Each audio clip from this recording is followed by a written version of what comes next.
How to work with frequently used fields on the vendor card relevant for purchasers in Business Central. In this video, we look upon the frequently used and the calculated fields on the vendor card that is relevant for the purchase department. In the General tab, first we have blocked, and that could be with payment or all, and that tells how we can interact with the vendor if he can make any purchase from them. Privacy blocked is used with the GDPR, and here it makes a limit access to data on a daily basis. Last date modified just tells us when it's the last time there's been any change on this vendor.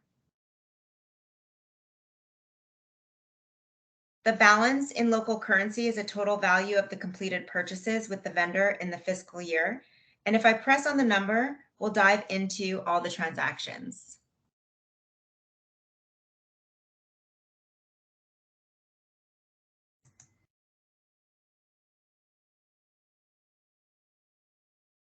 Balance due, which is right here, is the total of all unpaid purchase invoices and if there are any credit memos. Search name, that's an alternate name. If you don't like the name in the name field, you can enter something else here. If you don't enter anything in the search name, it automatically will have the name from the name field. Purchaser code. If you have a purchaser that is assigned to this vendor. And now we're going to move down to address and contact. And we move on to the primary contact code right here. And that's what you have a primary contact and you look into an underlying table. You can watch another video with the contacts, or you can just enter a contact name directly on the vendor card. It doesn't look into the underlying table. Then you have phone number, email,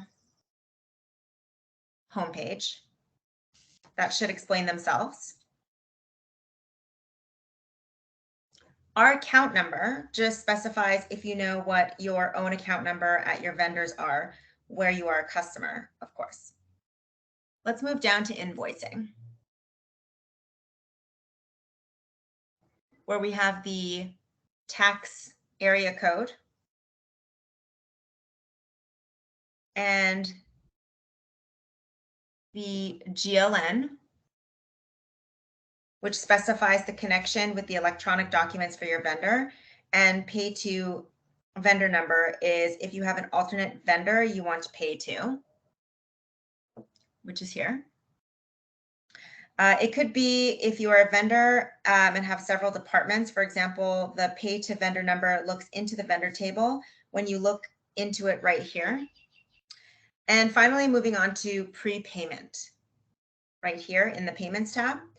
That specifies a prepayment percentage that goes on all the orders that you get from this vendor. So regardless of whatever you have on the lines, if you have any special deals on the lines, if you always take a full percentage of all the orders. And finally, partner type, which is right here. That specifies whether your vendor is a person or a company.